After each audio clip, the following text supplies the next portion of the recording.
someone once told me that there's no such thing as the true story, only because everyone has their own truth. How did you feel when you come? When you come, when you come, tell me how did you feel when you come? Oh, oh, tell me how did you feel when you come? So the Remembering the Slave Trade Mosaic had two courses connected to it, Africanisms and Memory and Memorialization. And those two courses helped students to understand the things that crossed over, the things that carried over from Africa to the New World, specifically to the United States. And in both of our courses, I think we were trying to help students be able to not just be tourists, but interrogators of the locations we visited, to have enough information so that they didn't just take things in at face value. Very unexpected for me. You know, the outcome of that model was very unexpected, but I think it is more enriching.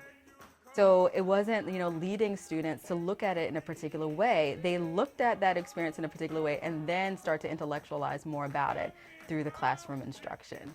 So I think looking at it from an interdisciplinary perspective was also really strong because the students who participated were from multiple disciplines. So just them bringing in, you know, their American Studies lens, you know, when we're talking about music, or bringing in the sociology lens or the psychological lens, or even the policy, law and policy lenses. So all of those converged to make really interesting discussions in class about this experience. We looked at it in its totality, not just about victimization or just resiliency, but we looked at every single aspect of that experience. And this is through mostly the students leading, which is so interesting and great for me. Studying personally, I took a race and ethnicity class when I was in high school, and it talked about the social construction of race alongside American history. And from that point on, I just read A People's History of the United States in my free time. I was reading every Toni Morrison novel I could get my hands on. And it became something that I just kept wanting to read more and more about. And I didn't know this mosaic was happening until like a day before the application, and I saw this poster, and I ran to Professor Johnson, and I was like, a semester where I can read a Toni Morrison novel? Sign me up. I studied slavery a lot, I guess you could say. I took several classes, I had dealt with it, and I thought that this would be a great opportunity to actually experience it, or to actually experience kind of the study of it and how it's remembered and that kind of thing. And also, I've never been outside of the country, so this was something that was just remarkable, I guess you could say. I had this idea for Mosaic 3 years ago, and I was so fascinated with African cultural retentions and how do we articulate that in our classrooms, and just trying to figure out, like, how could I get students more involved in this history?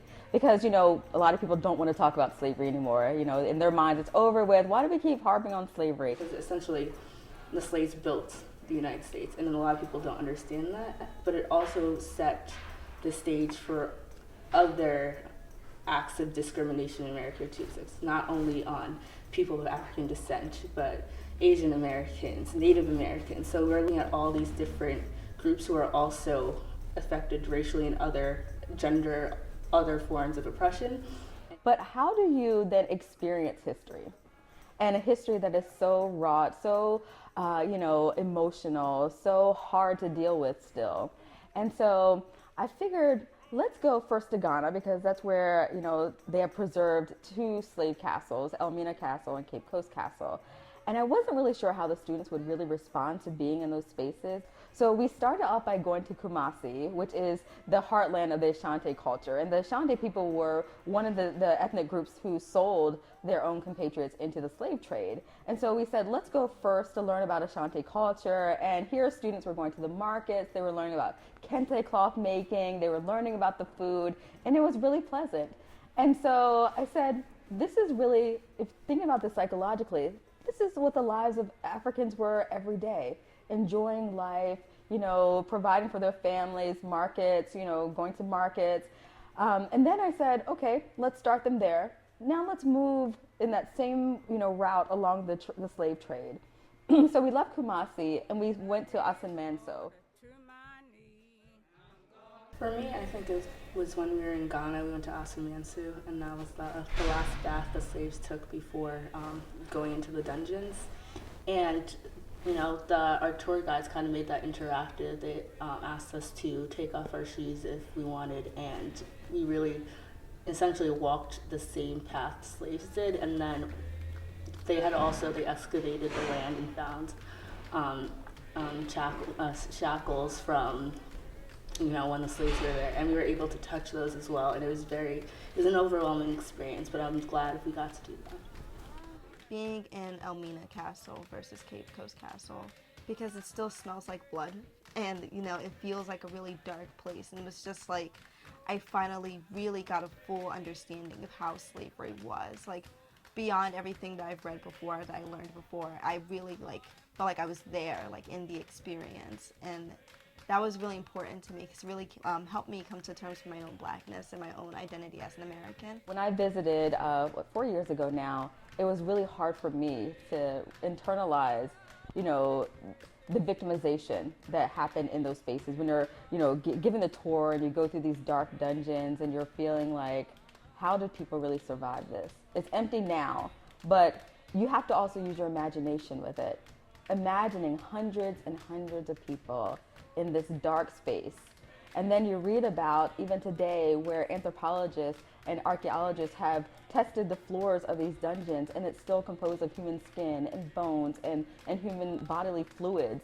And then how do you get students to even interact with that kind of knowledge? And it felt so rewarding that they were able to really engage a history without somebody telling them how to do it, by asking them a bunch of questions about it. And so they had a critical eye the entire time. We went to the museums at Elmina Castle, and they would come over and say, I don't like the way that they're really not speaking about the slave experience here. They're talking about, oh yes, they traded Africans, but then they started to talk about what other commodities they traded. So they never really talked about the history of Elmina Castle on the very site in which it happened.